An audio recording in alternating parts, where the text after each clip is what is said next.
See here. There we go. So how you doing today, my man? I'm doing very well. And you? I cannot complain. I cannot complain. Thank you for joining us. My Um, pleasure. so I know we obviously, me and Miss Beth know a lot about you, but if you could just give us a little background on who you are and then also growing without schooling, kind of what you guys do and your mission and everything like that. Mhm. Sure, sure. Well, I got started in homeschooling unintentionally back in 1981.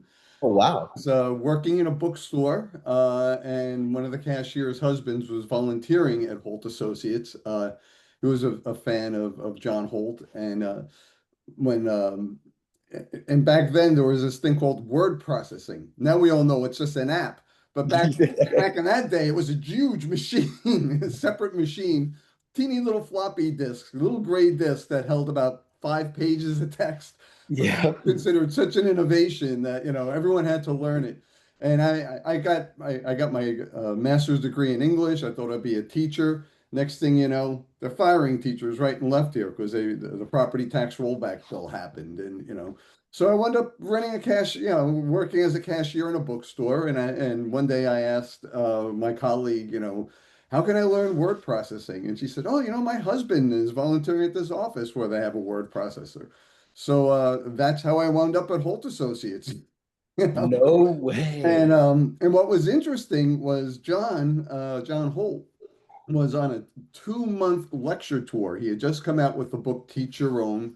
He'd been on the Donahue show twice, and it created, well, actually once at that point, and it created quite a stir. And when he came back, so I was volunteering at the office purely to just learn word processing and move on with, get into the next step of my career, whatever that was going to be. And John, after two months being away, because I was still working during the day at the bookstore, so I would come up and type, use the word processor to enter subscription labels and stuff like that, answer correspondence. And I was up there one night, and there was the man himself, John Holt.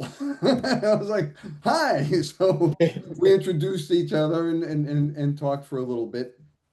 And one of the things that got me going was John asked me what I wanted to do. He says, obviously you don't want to be a cashier and pack books the rest of your life. And I said, oh, I want to be a teacher. And he looked at me and he said, why? And I said, because I like working with children. And I'll never forget it. He took his glasses off, looked me square in the eye, and said, Pat, you got it all wrong. If you become a teacher, you're not going to work with children, you're going to work on children. And I was like, what? What are you talking about? How can you say that about the teaching profession? Blah, blah. And it's like, have you ever read any of my books? And I'm like, no. So he said, well, look, I just got back from 2 months of arguing with professors all around Europe about this. I'm not going to argue with you. He's like, read one of my books. And he even suggested, and if not, read one of Ivan Illich's books, like Deschooling Society. Try to, to see where I'm coming from. Then I'd be happy to talk with you. But, I've been at this too long. I'm not going to start from scratch with you. And I did. And the book Teach Your Own had just arrived, the hardcover. And one of my jobs was to put it on the shelf because we had a mail order book catalog. And and so I thought, yeah, this is the book I'll get started with.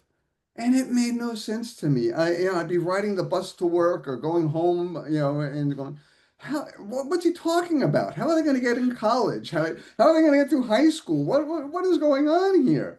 And so I complained to the business manager at the time, Peggy Durkee. And I said, Peggy, this is like Chinese to me. I really am having a hard time understanding what John is getting at. And she said, look, all of his books, one book leads to the next. He's always, he's challenging himself and trying to figure out different ways of looking at the problem and solving it. So she says, why don't you just start with his first book, How Children Fail? And that was what John wrote after being a fifth grade teacher for over a decade in exclusive private schools in Colorado and in Boston. And many of those schools are still around. They're the high ticket schools, high price schools. And what John wrote in How Children Fail was, school is the place where children learn to be stupid. And he said that here he is teaching like all these very privileged students, and they dumb themselves down, and they play all Mhm. sorts of games, like the answer grabbing games that are still going on. Yeah, you could still read research that duplicates what John and his co-teacher Bill Hull did. Was that's what they wanted to figure out. Why is it that all these smart kids we teach, but they don't learn? So Bill sat in the back of a classroom, John stood in the front, and then they would switch and then share notes back and forth. And that became the basis for his book, How Children Fail. And that made sense to me because all those games that he described, I went to Catholic schools as I was growing up. I was in public school for a while and I went to a Jesuit high school, and everything that he said was true. It's like, yeah, we were very defensive. We didn't want people to see that we didn't know anything. So we played all those games. Oh, maybe it's, you just what he called answer, what John Holt named as answer grabbing. But it happens even when you're homeschooling. Kids just take wild guesses, just throw everything out. This end this torture, just please. I gave you an answer. And so that really got to me. And then what was interesting was John, at that time, John made a second appearance on the Donahue show, and you could see this on YouTube. It's on the Growing Without Schooling channel, the whole thing, including the commercials, from the 1984. I think it was 82, I think it was. Anyway, you could see like he's in this big audience in Chicago with Phil Donahue, and the skepticism of the crowd is just amazing. But the homeschoolers in the audience and who are on the dais with him, were very eloquent, and they kind of held the day. But I'll never forget, like, we would get like mail delivered, wrapped in rubber bands, for the subscriptions. After that TV show, they were dropping sacks of mail off at the office. Really, I could only Yeah, most imagine. of it was positive. There's definitely a lot of negative in there, but most of our subscriptions really increased from then, and that kind of put it on the map. And the fact that, we're not religiously based, we're not promoting any particular type of religious instruction, although that works in very well with what John called unschooling. Hmm. Was he didn't, back in 1977, when he started the magazine, Growing Without Schooling, he was very clear that I don't want you to reproduce school in your home. Yep. Children learn for centuries without like all that structure, and we could work with that same energy and same concept in our homes. Yeah, if your kids want to go to school, my kids wanted to go to school, we let them. And then when they Yep. wanted to come out, they came out. I mean, people get all hung up on it. It's like all or nothing. And it's like, well, and again, maybe it was easier for us because literally the public school was around the corner from my house. So, so my kids were walking back and forth, for like one of them took Spanish class, another did first grade for 2 weeks, and then third grade for 6 weeks. Yep. It's, I mean, we never had this idea that school is this horrible, horrible place. It's that it's just another place to learn, and when it doesn't work for you, you can come out and we find other places. So yeah, so that's my background. My wife and I wound up homeschooling our three daughters. They moved in and out of school. All three of them went to college. One didn't graduate. She hated college, and she was the one that spent the most time in high school. Wow. Okay. So it was very, very interesting how all these things worked out for us. But the idea, it's just very challenging that when people say, "Oh, you've got to turn your home into a school. You have to have all this structure. You have to have all these tests," and that's true if you want to make school, turn your home into a school, but you Yep. don't need to do it that way. And then, of course, through John's work, we sold a lot of books because there's not that many now. But back then, there was a lot of alternative schooling going on. And it's actually, that was sort of like the early 80s, sort of the decline of alternative schooling and the subsequent rise of homeschooling. But back in the day in the 60s, there were all sorts of alternative schools, people writing about it, and John was a fan of some of them. And of critical of others, but he was like, yeah, and he was a big fan, not a fan, but he wrote about like vouchers and saying we need vouchers to create more opportunities, Yep. more ways, because the school structure is just, I mean, I hear this when I go to education conferences, even today, the researchers are, not all of them. Some of the researchers really get it and are fine. But a lot of them are just like, how can I judge a third grader if they're not studying the same curriculum as all the other third graders? And it's just like, tough. The world doesn't conform to what you want. Exactly, exactly. I love that tagline on working with children compared to not working on children. Could Right. you do me a favor and just kind of explain to the parents what that looks like in their daily life? Certainly, certainly. One example would be reading. So let's say your child is not reading up to grade level, right? Now we know that if your child isn't reading up to grade level in third grade, in fact, it just came out again with the Trump administration. They were pushing this, saying that then they need they can't graduate, they got to stay there, they got to be remediated, But there's no evidence that a biological thing goes off that says you will now learn to read. It's not like puberty or growth. I mean, that's why John called it growing without schooling. You're going to grow and learn regardless of whether you go to school. Yep. And we have to get over this illusion that school is the primary driver of education. It's the individual. It And is individual. working with that information. What we found out was our oldest daughter, she loved being read to. Everything went fine with her. She was reading by third grade. She was reading, the Dr. Seuss books, all that stuff. She was really like on target and stuff. My middle daughter, she had apraxia. She had meningitis when she was born, so she had some hearing loss. And so as a result, she said some words like instead of milk, she would say mook, and she got embarrassed by that because her friends and stuff would make fun of her. And so we took her to a speech therapist, and she said, oh, she'll lose that behavior by the time she's 5 or 6. But if you're going to send her to kindergarten, you might want to deal with that now because she'll be made fun of. Hmm. And again, it's just like, oh, so we got to do medical interventions because of the way school is structured, not because of a real physical issue that's imminently, going to cause problems for her. And to make her story was she loved hearing books. She liked seeing movies that were based on books. But then Harry Potter came out, the very first Harry Potter book. And that drove, because her best friend got into it. And she wanted to know it because she couldn't keep up with Jackie, because Jackie was just like devouring this book. So she would ask for help. What's this word mean? But she was driven to learn, and she wound up reading all those books, all the Harry Potter books. So Wow. she really like she did teach herself, but of course she was always asking for help. And then our youngest daughter, she had the blessing of having her two older sisters read to her and share books with her and their interest in stuff.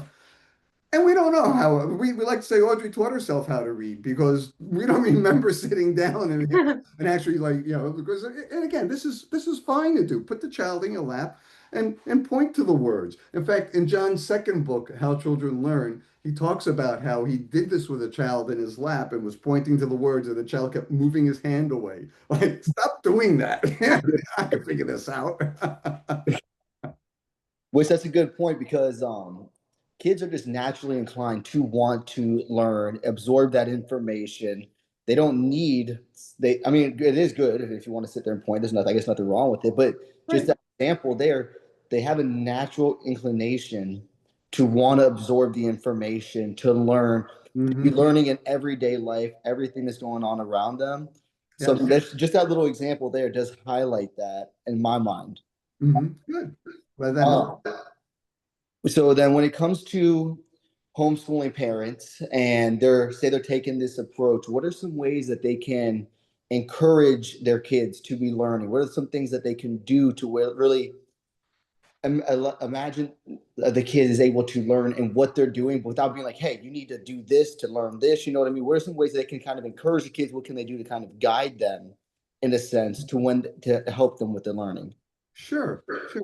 I think the most important thing, and again, every child is different, just like every Yeah. adult is. So, you've got to take, these recommendations broadly, not as like prescriptions.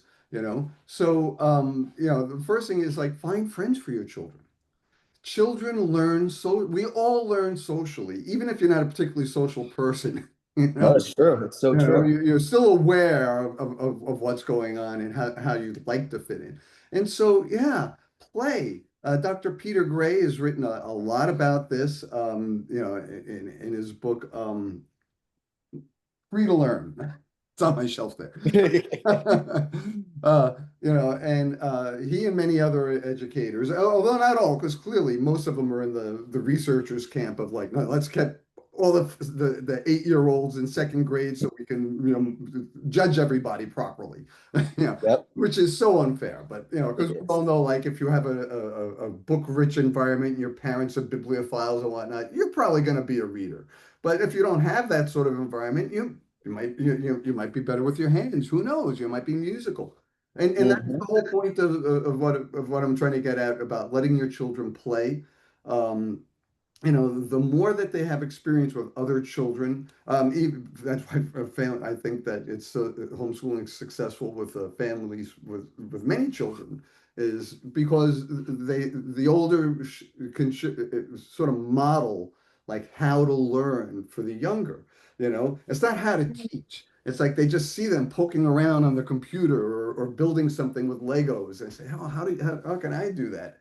You know? And so I would really emphasize this, social activities as much as possible from an early age, because then as they get older, then they'll get more specialized, and especially with young children, don't don't assume because your son can throw a baseball really far that means you got to work on him to become the next major league ball player. He may have an interest in music in another couple of months or something else. I mean, your youth should be to try all these things out and find out where you fit, and what makes sense to you. And that's going to change as you get older, because then you get more skills and say, oh, you know what, I'm actually pretty good at math.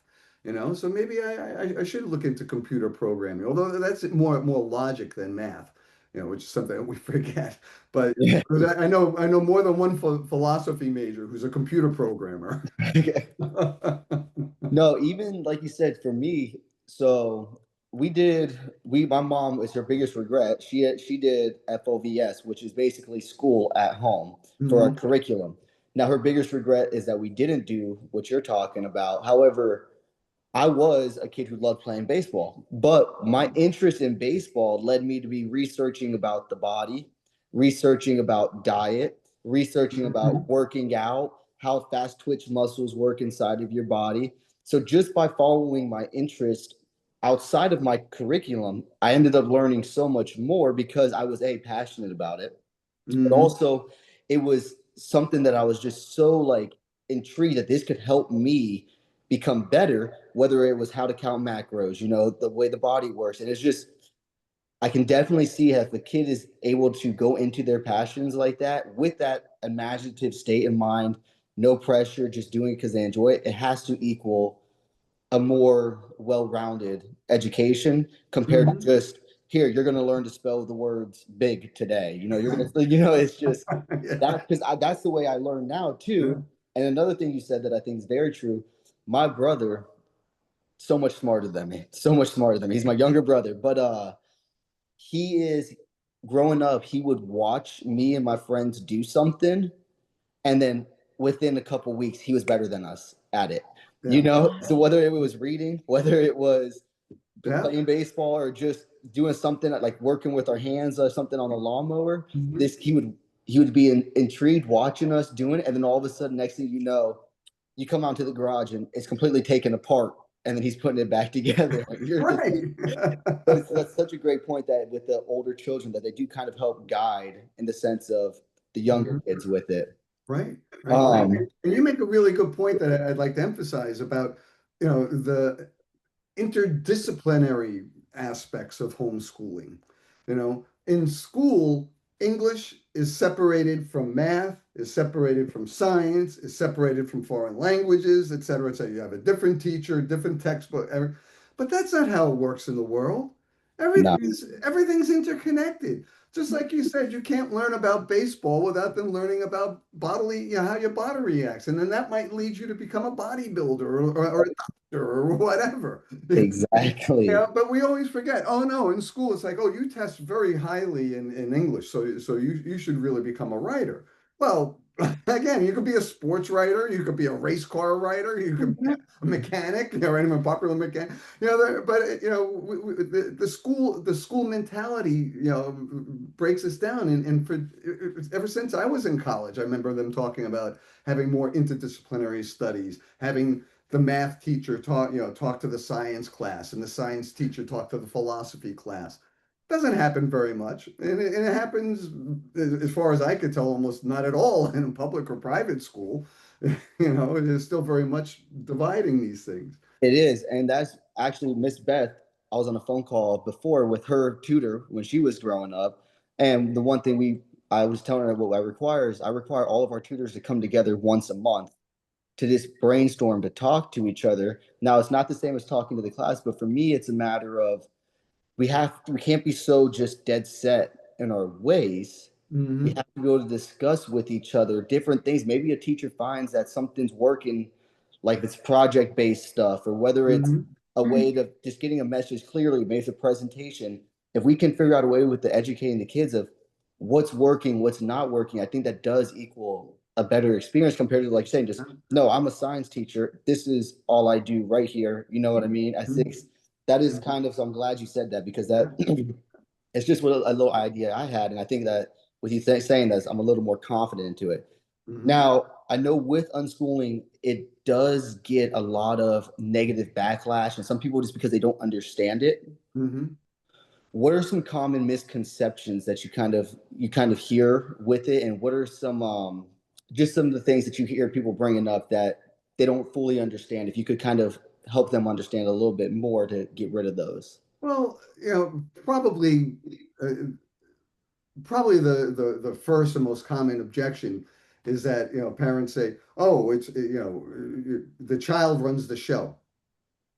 And that can't be, because all they want to do is eat ice cream all day or something. you know and that misses the point. It's showing respect for the other person, for the child. And yeah, in fact, I just posted before. I'm back in the swing of things. So there's an article from, I think it was 1988, and this mom talks about like trying to remove her daughter is having a bad time in a private school. It's been 2 years. She wants a homeschooler, but she acclimates her to homeschooling by meeting some other homeschoolers first, talking about like what it would be like. So, you work with them, you don't just say, okay, so, because I forget, gosh, I can't put my hands on it right now, but because I didn't print it out, I did it all online. But she made the point that like her child is too young to make even a decision like whether or not to go to school. Is Even though that's a reversible decision, as I said earlier, my kids went in and out. But she said that, and wisely, I think that, her daughter, and was very influenced by school and her classmates. And so she wasn't sure that she could make the decision. It's an important decision, and even though it could be reversible, her daughter might, doesn't want that responsibility of it. So the mom says, we'll make that decision for you. Um, and the daughter is homeschooling wound up working for them. But I could tell, and from the way the mom was writing that, and if it didn't work out, they would seek out other things. It's not like they've ruled out like anything but homeschooling. Mm-hmm. So, this idea that the child is everything that the child says is what must happen, you know, that's a misnomer for unschooling. I mean, it's like the parent is in charge, but you're not like acting like a school teacher. It's like, okay, so if you're not going to learn this, what would you like to do? What else do you want to do? And you know,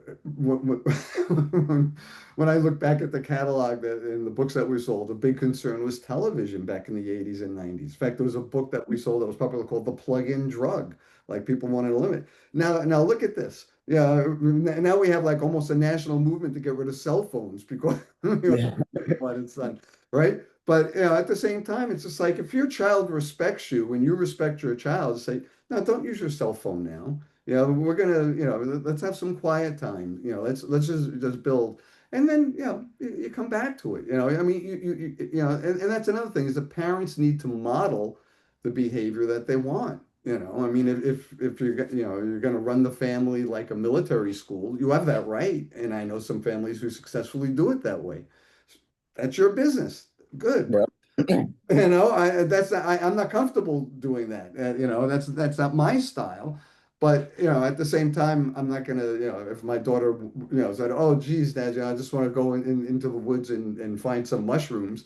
Like, no, let's sit down and look at books about this, and because you could kill yourself eating the wrong mushroom. Of So, course. I mean, but so there's that stereotype, just like there's the stereotype of like the religious parent who doesn't let their child, explore anything Mhm. except Mhm. what's Yep. there in the Bible, that as they see it, you know. So that would be it. And then I guess another thing is that we don't use curriculum, and that's true in the sense that unschoolers build the curriculum around their kids' interests, but that doesn't mean that we don't. If your kid's interested in pottery, of course I'm going to send my daughters to a pottery class. I don't have that equipment here. I don't know how to do pottery, and to be honest, I don't want to. But they do. So I will help them find that class, and I will do it. My middle daughter wanted to learn Spanish, so we were able to work with our local public school. She walked into the school, signed into the principal's office just before Wow. Spanish class, took Spanish, left. It is a public school, signed out of the office and walked home. So, yeah, I Wow. mean, Wow. arrangements can be made, but people, when it becomes threatening, when it's like a whole group of people saying we all want this, it becomes then that's where the power struggles come in. But in my experience, a lot of educators want to work with the families and the children. They're not all just like, sit down, shut up, and do as I say, which Yep. is unfortunately still the model for most classrooms. But so I just hope that eventually, I mean, homeschooling, unschooling, they're both growing. There's Hmm. now more alternative schools, and there's more choice among schools. Although even then, I mean, a lot of these charters, they have to abide by the state curriculum. They also have to do that. So if your child is a late reader, they might get, thrown on some drug, for saying Adderall or something like that, because, Yep. and it's just like, no, I mean, it's just because they're not keeping up with what you expect. As I said earlier, there's not like a biological marker that says now you're going to read that goes off in your brain. Reading is a learned skill, and I'm amazed. One of the things that I, after just before John Holt died, a guy had written a dissertation called "Prosperous Illiterates," it was for his PhD dissertation. And he asked John to read it, and John had a copy of it. And I unfortunately gave that copy to a homeschooling author, and he never returned it. So I Oh, don't no. have access to it anymore. But it was a dissertation, so it's up there. And I was amazed. Prosperous illiterates. These guys running car dealerships, running big restaurants and all this stuff. And they couldn't read. They just relied on other people to read the materials to them. Yep. Like they would announce the specials of the day and they couldn't read it on, on the menu. So they had to have people, say it back, but they're in the kitchen, they made it all happen, you know. So this idea that the other thing is a well-rounded individual. I hear that a lot. Oh, if you're going to be unschooled, you're not going to be a well-rounded individual. Well, show me a well-rounded individual that graduated from a university or a college. What do they look like? What's different about them than me? Maybe they're more focused on or ambitious towards their career or something, but is that really well-rounded if all you could think about is your career? You don't go out to hear concerts or hang out with your friends, do social activities.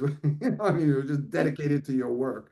And that seems to be like what school pumps out more often than not. And that's another reason why we need to, have more social activity in school, and why homeschooling, I mean, this is the season here in Massachusetts. The homeschooling groups often have park days, where like we go to Walden Pond and stuff and just hang out and invite anyone who wanted to bring their kids, whether homeschooling or not. And that's a great thing, and you see it's multi-ages. I mean, there's a lot of ways that we as homeschoolers could show the educators how things could be different, but it does involve changing the model somewhat. But we're right now outside the model and kind of working around it and with it as we see fit. And I'm comfortable with that. I've been doing that for 40 years or more now. It's like I remember when everyone was shutting homeschoolers out. They didn't want anything. Even private schools are like, Yep. oh no, you're all in or all out. And a lot of alternative schools, like the Sudbury Valley schools, Dan Greenberg, the founder of them, he hated homeschooling. I thought it was, the kids would never grow up beyond their parents. They would just be, like little mini me's, and and so not everyone agrees with these ideas, even alternative educators, but nonetheless, they're very sound ideas. And as Illich points out in Deschooling Society, and there's even more research. I mean, school is basically a social control mechanism that That's has what it been is. around for centuries. Let me see if I can put my hands on this book. Yes, this just came out. This book just came out. It's called, I don't know if you can see it, Raised to Race to Obey: obey. The Rise and Spread of Mass Education. It's by Mhm. Augustina Paglayan. She's a professor at the University of San Diego.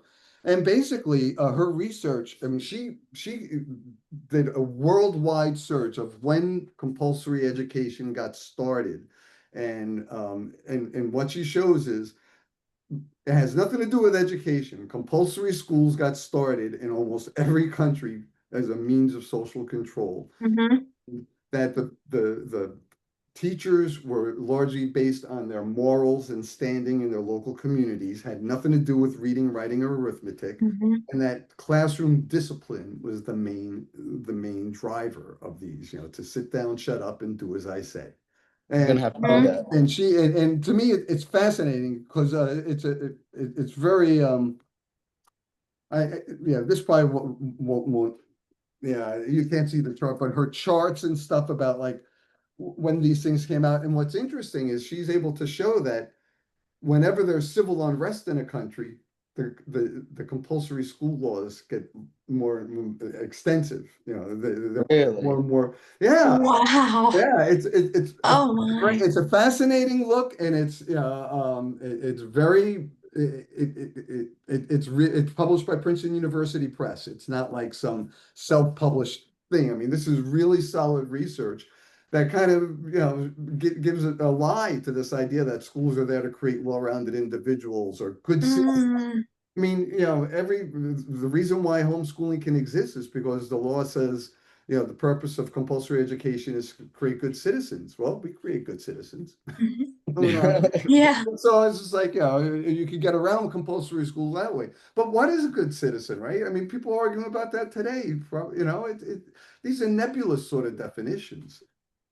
not without a Mhm. doubt. I'm gonna have to give that book a read because that I sounds yeah, I'm definitely super. looking that up. It's Yeah. very academic, but I appreciated that. It's just like good, Yeah. I mean, but again, like her introduction is what got me. Because she talked about what she's Argentinian, I believe, and her brother, she did well in school, but her brother didn't, and she kept wondering why didn't he get the support that she got, and it's because he was a little ADD, so Mhm. he was a troublemaker in some ways, I guess. And she said, but why didn't they give him the support that he needed? You know, why Mm. public school? They knew that he needed, but they just, Hmm. and so she started to explore what's school about, you know, why, and she wound up Wow. with this incredible book. That's amazing. How do you think that like free learning, homeschooling, unschooling actually helps them? You kind of touched on it a little bit, but helps them in adulthood compared to that traditional education model. Well, I think that, you know, in the traditional education model, we just get used to other people judging us and then like getting the award to move to the next level, to the next, you know, Hmm. grade or whatever. Whereas with unschooling, it's more like, can you do it? You know, can you show me an experiment that you created and how it all worked? Can you show me a computer program that you made? Can you show me a little business, an entrepreneurial effort that you did that was successful? You know, show me a story you wrote. Show me, did you get anything published? Did you perform in a play? Did you ride horses in competitions? You know, Mm. the Colfax family, it was one of the first unschooling families to make it. You know, really in the early 80s, they were very popular. The book Homeschooling for Excellence was their first book, and then the book Hard Times in Paradise about how they raised four boys in Northern California in a dairy goat farm.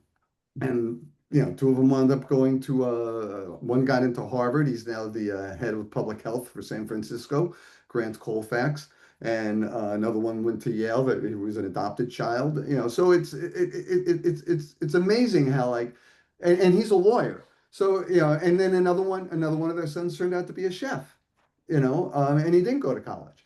So you know, the idea that you know this machine called school will produce these good citizens who will do all these things. Well, you know, we all know that you know what you study at some point in your life may not be what you end up doing at another point in your life. You know, I mean, most people, I don't know what it is now, but I remember when I last checked, most people change their careers three times, you know, over the course of their Mm. life, you know. So, and probably going to be even worse with AI taking so many jobs from people right now. I mean, all Mhm. those entry level college jobs, they're being wiped out, you know, and goodness knows what's going to happen in the legal profession, you know. Yeah, and I'll tell you from all of the kids I went to college with that got their masters and all that, most of them aren't working in the field that they were studying in. So Right? I mean, Yeah. it's just you're wasting, you end up wasting time and money trying to Mhm. study. You're supposed to be becoming an expert or trying to get the skills. Then you get into life and you realize, oh, that's not what I want to do. Right, right. There's and it started by an unschooler. His name is Nicholas Bergson, and I think it's called Recourse. It's in based in Brooklyn, and he came up with this business model where he would train people who wanted to learn how to code, and then find them a job. And then the way that worked was he'd hire he'd put feelers out to these various companies asking specifically what computer skills they were looking for. And then he would train those people who wanted to become computer in those specific skills. And within a year, Mm. they would often be a year was usually sometimes even less, you know. It's so like you know, but in college it's like, oh no, then you got to take English and science and math and Mhm. you know, it's just like, no, I just want to make a living. Yes. And then of course, if you've got the money and the time from your job, all these other things can fall in place for you.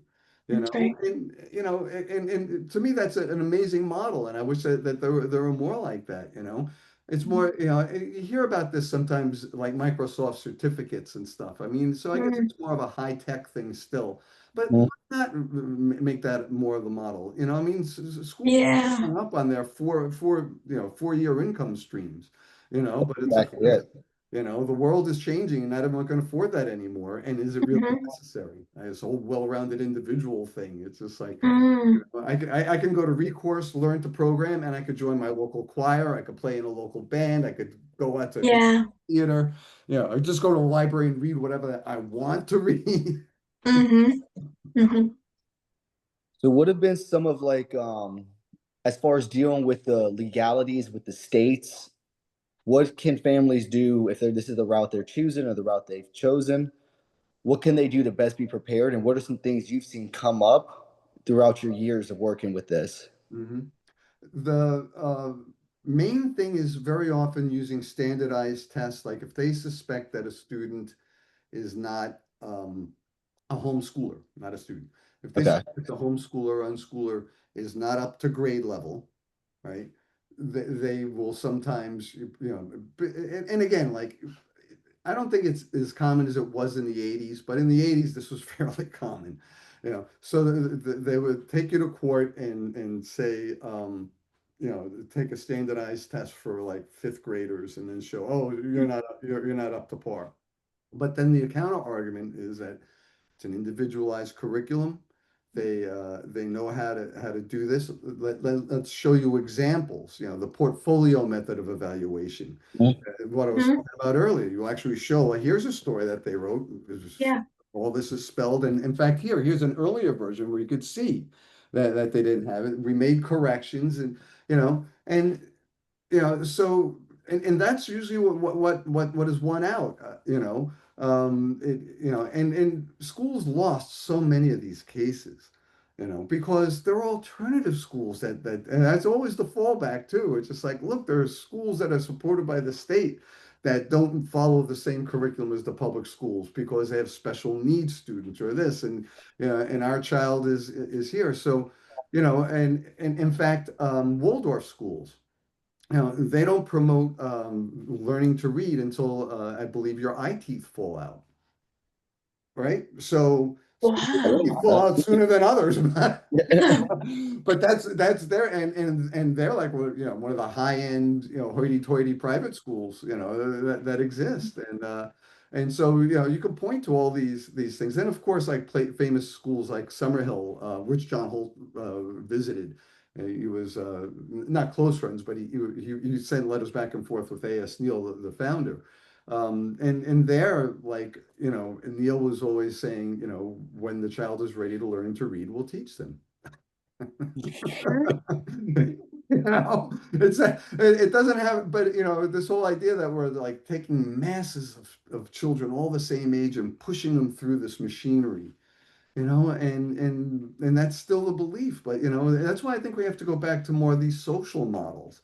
I think that a child can learn math, science, and reading by playing football, by building with Legos, by learning music, Mhm. because it's all interconnected, and people who are aware of this, even if you're not a musician, but your child shows musical ability, this is the beauty of homeschooling and unschooling. Mhm. You can step in and help them find a teacher. Maybe there's Mhm. another homeschooler their age that can play the piano and show them a few things, stuff like that. It doesn't always have to be, oh yeah, we got to take a class, you got to buy this textbook, show up here at 8 o'clock, Monday, Wednesday, Friday.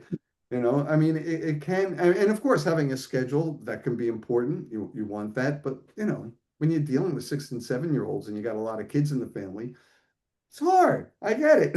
Yeah.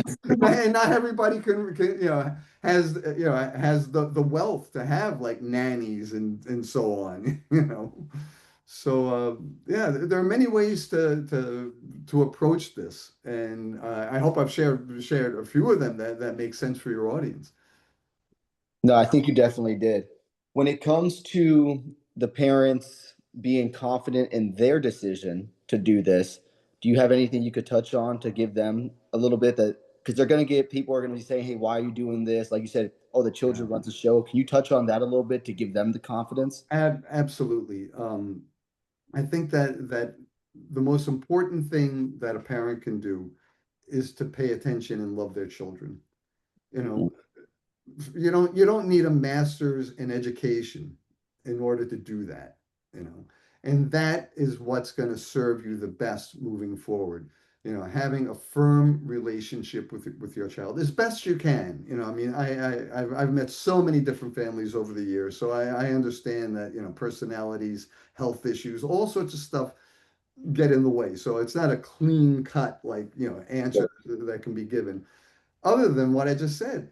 Love and respect your child, and they will love and respect you back. And once you've got that relationship going, then things will fall into place, because you can, they won't be scared to tell you that, oh, I really don't like this thing, what we're doing. I don't want to be involved with this stuff. I'd much rather like read this book on my own or instead of being in this study group or whatever. We have to find that balance, and everyone's different.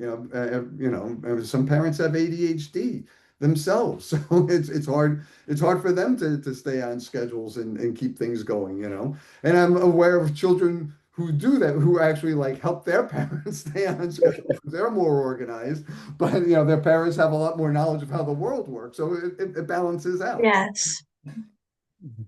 Where do you think unschooling, free learning, homeschooling, whatever you want to call it, where do you think it's going to be in the next like 10 to 20 years? Well, I hope I hope and pray that it'll be more popular. Because I think everyone will find different levels of access to these ideas, you know.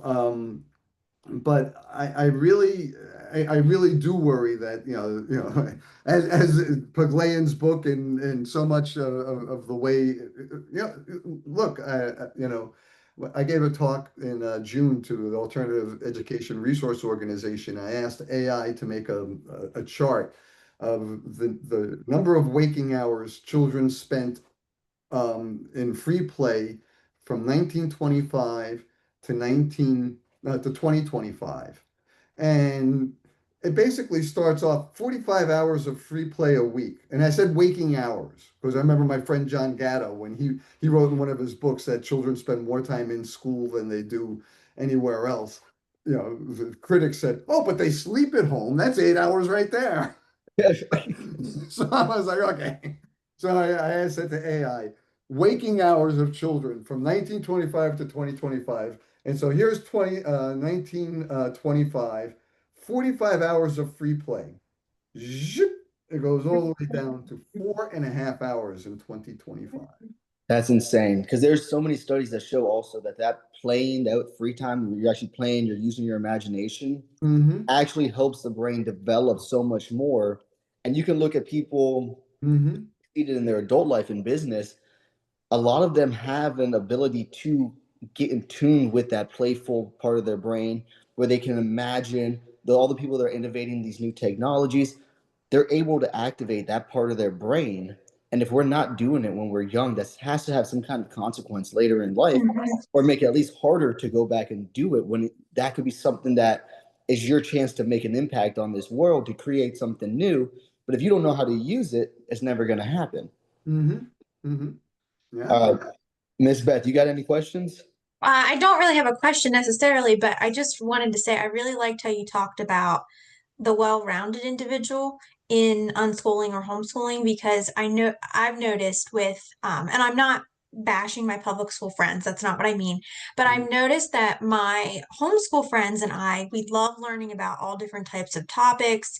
We can, dive deep on things, but then my public schooling friends, not all of them, but a lot of them don't have that drive. So it's I don't know, that just really made me feel a little better because sometimes it can be a struggle for me to relate to them because I'm so interested in learning about everything, going to concerts, being involved in choir, things like that, where Mm-hmm. it's artistic and creative. And I've just wondered why more public school people, even adults that I know, are not interested in diving into that. That's very interesting. Mm-hmm. Well, that model is very strong, and Mm-hmm. Glenn points out in her book, the repetition Mm-hmm. of the incarceration, it's called. You know, Yeah. read a book, take a test. Mm-hmm. Read a book, take a test. Mm-hmm. Read a book. I mean, that's education for most Yes. kids. It If you don't is. like Yes. reading right off the bat, you're in a bad place. Yes.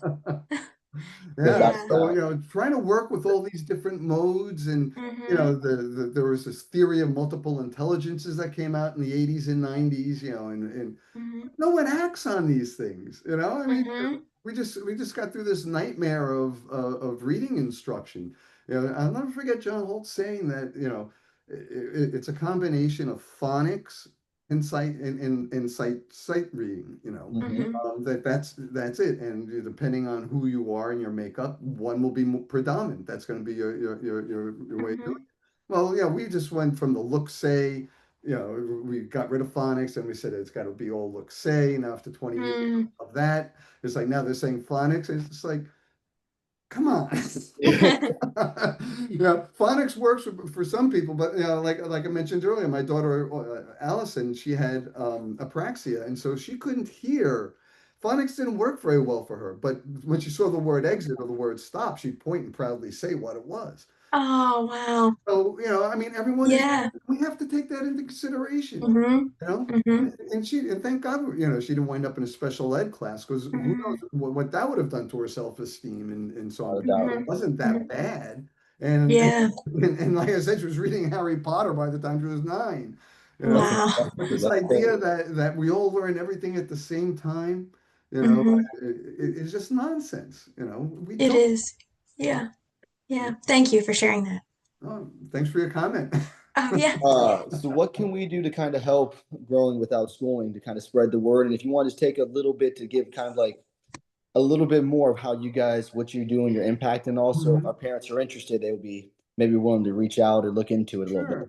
Sure, sure. Well, right now, I mean, at the height of our, height of our operation in the late 90s, in the 1990s, I was lecturing at least once a month, at different homeschooling conferences.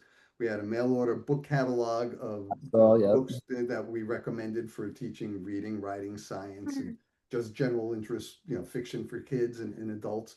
Books that, like I said earlier, you know, about the plug-in drug, alternatives to television and mass culture and stuff. So, hmm we did that. And, we published from 1977. John died in 1986. And then I continued publishing the magazine until 2001. that's what I saw. Yes, sir. Yeah, and I'm still I just posted like a story to the subscriber list that came out in 1983, I think, and it's a story, no, 1988, and it's absolutely pertinent today about how a parent like acclimated her child to homeschooling, like how they arrived at the decision together, so I think there's a lot of timeless information because yeah, we've got the internet, but big deal. Look what it's doing to us. Like, we have to talk about what it's like to be people using the internet, not like how the internet uses us. No doubt. And I think that's a really important thing that we as parents have to do is model that behavior. Take our cell phones, turn them off, and put them around during dinner, stuff Mm, like that. I'm amazed, when I go out with some of my adult friends, even though my youngest daughter is now 33, but I'm amazed at how like the minute something happens on their phone, they're just looking at it. It's like, gosh, yep. what's going on? I mean, I get on the bus. I mean, I used to see newspapers and books. Now all I see is people staring at their phones. Mm-hmm. No, that's so true. Because when I come back from the gym, I pass all these bus stops, and it's amazing to see that every kid is just sitting on their phone. There'll be 10 kids at a bus stop. Hmm. None of them are talking. They're all just either sitting on their like crisscross applesauce style or leaned up against a fence post.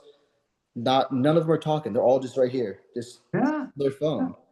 And yeah. it's amazing. It's absolutely it's insane, honestly. I had the sad moment back in May. It was my 50th high school reunion. And so I drove down to the Bronx and went to my old neighborhood where I grew up. And I'm walking around, and as I get to the playground, I hear all these kids playing and stuff, but every single person that was not a child was not looking at the children. They were all looking at their cell phones. Oh, You my. know?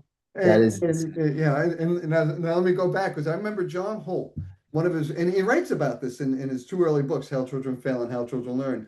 How one of his things that he likes to do is sit in playgrounds and watch children play, and watch the interactions, with the adults and the children and stuff.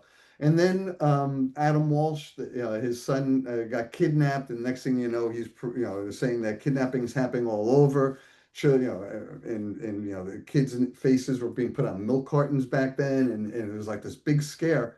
And John felt that he had to take a newspaper with him whenever he went to the playground now, because he couldn't just sit there and look. Yes. Right, but he was getting like these weird looks from people, like, Oh, What's like he doing yes. pick the newspaper up and peer over and see, oh, look at those kids in the monkey bars, what are they, here? you know? Oh, wow. Yeah, and that always struck me because it's gotten worse, Mm, it really has, I mean, you can't, I mean, fortunately, I usually have children with me, so I can go to the playground and meet. But if you're just an adult, when I was growing up in the Bronx, it was very common for the elderly to be sitting in the park while the kids were playing. I mean, and looking at us. No one Yeah, thought it was weird, you know. without a doubt. Sir, thank you so much for your time today. Is there anything that we can do to help you guys with what you got going on over there? Well, I'm a one-man band now. I'm going to be, revising. I hope, I've revised Teach Your Own twice. Okay. And both of John's books, How Children Fail and How Children Learn and Learning All the Time, they've been in print continuously since they came out. And if you do read those books, basically that's the way I support my work is through the sales of these books, on the website. I hope to get every issue of Growing Without Schooling. I have them all as PDFs, but Okay. I'm putting them into print so that they could be, taken out of libraries. I'm up to volume 6. I'm working on 1988, but that still means I got 13 more years to go. Quite a big project, but I am close to releasing all the PDFs, and But again, some of them I don't have original copies, so I put out through the grapevine. Like if you have copies, so I do have a complete set of 143 issues. But again, here's how people use them. You'll see on some of the issues, people have underlined things and wrote notes in the corner. Yeah. I mean, GWS was used. That was a resource. It still is, Yeah. It was, back then we didn't have a bunch of curriculum suppliers. In fact, I remember one of them, oh gosh, was a very popular, oh, Mathematics, A Human Endeavor by this guy, Harold Jacobs. John Holt thought that was a great math book. They wouldn't let us sell it because they didn't want the teacher's manual to be in the hands of children. No way. Yeah. Now they sell oh, it to homeschoolers, but back in the day, Yeah. that was the reason. Oh no, we can't give you the teacher's manual. oh my. Wow, that's crazy. Well, we'll make sure we post it out there and try to spread the word for you as much as possible. Thank you, Dave and Beth. I appreciate that. And it's been lovely speaking with you. You You as well. too. You Yeah, too. Thank you. I my hope you, pleasure. Hope I we do hope it you, again sometime. yes, we will. We will. I hope you enjoy the Okay. rest of your day. You too. Thank you. All Thank right. Bye you. bye. Bye. All right, well.